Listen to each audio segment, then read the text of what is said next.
السلام عليكم ورحمة الله، ازيكم يا شباب؟ عاملين ايه؟ يا رب تكونوا بخير. التمرين النهارده رقم 22 في برنامج الإعداد العام. عايز أقولك إن البرنامج ده هو مخصص للناشئين من أول فئة 11 سنة إلى فئة 15 سنة. البرنامج ده عبارة عن حوالي 100 تمرينة ممكن تشتغل عليه من 3 إلى 6 شهور.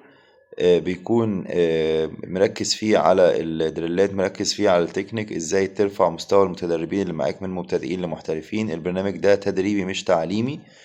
عايز اقول لك على شوية نصايح بحب اقولهم في كل فيديو. هما 3 نصايح مهمين جدا. اول نصيحة: ضروري جدا يكون السباحين اللي معاك عامل لهم كشف ومطمن على حالتهم البدنية، هيقدروا يستحملوا معاك البرنامج والحمل البدني ولا لأ. النقطة التانية ودي مهمة برضو، ان احنا لازم نكون معلمين السباحين اللي معانا جميع مهارات السباحة، زائد ان احنا معرفينهم يعني ايه دريلات، وبنشتغل معاهم على الدريلات دي علشان ما يبقاش مفاجأة بالنسبة لهم او يعطلوك اثناء الحصة التدريبية.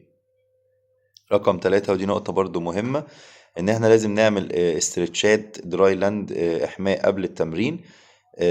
بتبقى من 5 إلى 10 دقايق. مهم جدا فيهم ان السباح يبدأ يشتغل على الإطالات للعضلات، بيبدأ يحرك المفاصل، يحرك الأوتار تجنبا للإصابات، ونبدأ نسخن العضلة علشان ما يجيلهاش شد عضلي أو يجيلنا لا قدر الله إصابة. التمرينات بتكون التمرينة الأساسية بتكون هي عبارة عن ورم أب بريمين من ست. الريكفري والتوتال 1750. التمرينة بدأت تشد معانا شوية، ولكن عايز أقولك إن التمرينات دي أو المجاميع دي بيكون فيها داخلها مجموعات فرعية. احنا بنتكلم عن المجموعات الأساسية، هي الورم أب في الأول، فهي عبارة عن 400 متر، 50 حرة، 50 باك. في ال50 حرة السباح بيعوم 400 متر، يعني بيعوم 50. مهم جدا السباح يعمل الترنات، يعمل الاستريمات، يبقى عارف يعني ايه بريك اوت. بنعوم في مجاميع دايرة. ما بينفعش السباح يبقى بيقف غير لما يخلص ال 400 متر، ولكن بيبقى بيعوم 50 رايح جاي حرة، رايح جاي باك، ويبدأ يعيد تاني وهكذا لغاية لما يخلص ال 400 متر. بنبدأ نفهمه يعني ايه ينقل من عومة لعومة، ازاي يعمل تيرن ويطلع من التيرن عايم باك، او يعمل تيرن ويطلع من التيرن عايم كرول. مهم جدا السباح يكون فاهم يعني ايه ترنات، يعني ايه دخول وخروج داخل الماء. عندنا البري مين عبارة عن 200 متر. ال 200 متر هما 8 في 25 كيك بورد سترونج 90%، والراحة 30. خلي السباحين يمسكوا البورد وبيشتغلوا راسهم بره المية، بيتنفس كويس، رجله مفرودة، دراعاته كمان مفرودة، راسه ثابتة، وبيبدأ يشتغل معاك 8 في 25. الشدة بتاعتك 90%، يعني بيعوم بقوة. التيمبو بتاع الرجلين لازم يكون ثابت، حركة الراس ثابتة، الجسم كله مشدود. نبدأ نديله الراحة 30 ثانية علشان نبدأ نفهمه،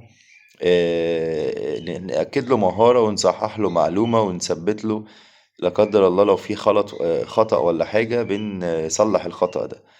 بعد كده بنبدأ نشتغل مع السباحين التمانية في 25، بنخلصهم بنخش على المين سيت.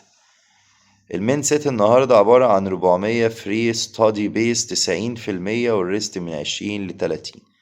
يعني ايه ستادي بيس؟ يعني سرعة ثابتة، مش هينفع ان هو يزود السرعة بتاعته ولا يقلل السرعة بتاعته. ونركز ان السرعة، لان هنا السرعات بدأت تتحط، فالسرعة 90 نبقى احنا عارفين السباح بيخش معاك في المية كام. تمام.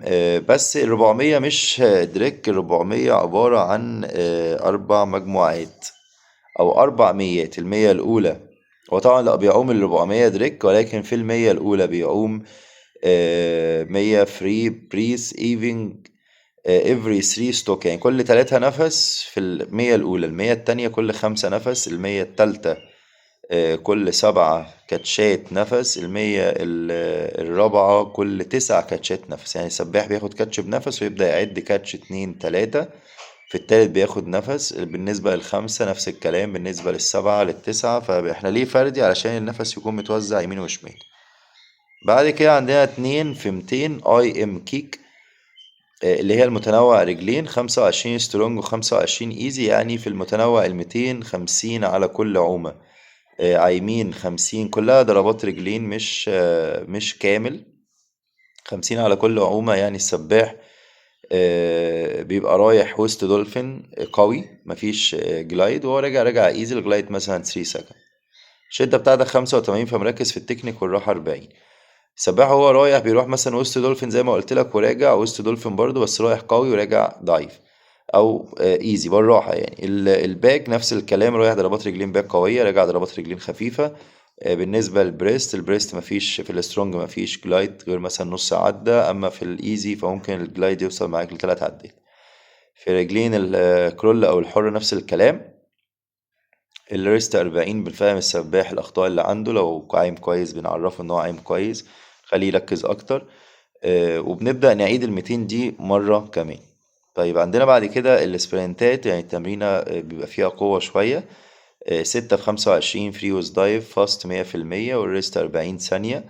مهم جدا السباح يقف على الستارت ويعرف يعني ايه قفزة، يعني ايه يقفل على راسه، يعني ايه يدخل في المية، الستريم لاين بتاعه، البريك اوت.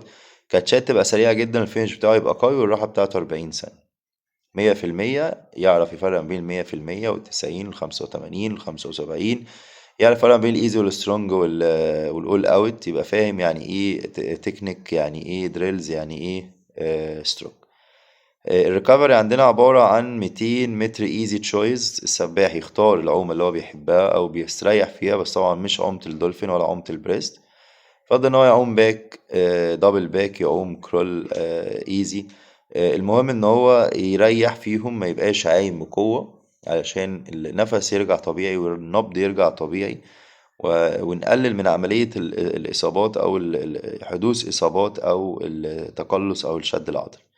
التمرين عبارة عن 1700، فالتمرين النهاردة كويسة جدا. لو التمرين دي متاح معاك إن أنت تكررها مرة واتنين وتلاتة.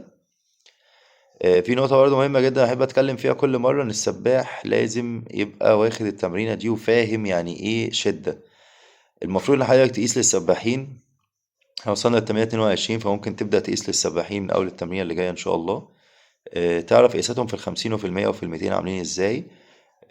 على كل عومة حرة باك بريست بس، دولفين بس برضه في أنت ليك نظرة، لو شايف إن هو 50 مثلا دولفين أو 50 بريست تقال عليه، ما تقيس طبعا على ال100 وعلى ال200. خلينا على الحرة والباك. اعرف حاجة مهمة قوي برضو، ان البرنامج ده هو مرن، فيتطبقوا صح. في مثلا بعض المجاميع تقيلة على السباحين، ممكن نقللها. تابعني واكتب لي في الكومنتات وقول لي السباحين اللي معاك فئة كام سنة، وصلت معاهم لإيه، الأعمار بتاعتهم عاملة إيه، القياسات بتاعتهم أخبارها إيه، وإن شاء الله أنا هتلاقيني بتابعك الفترة اللي جاية. شكرا ليكم يا شباب، وأتمنى لكم التوفيق إن شاء الله. عايز اقول لك بقى على معلومة، لو وصلت معايا لغاية هنا فياريت ما تنساش ان انت تدعم القناة بلايك وتسيب لي كومنت، وتشغل الجرس، لان الفترة اللي جاية انا هنزل لك كل يوم تمرينة، لغاية لما نخلص التمرينات الكاملة بتاعة البرنامج الاعداد العام ونخش على برنامج الاعداد الخاص.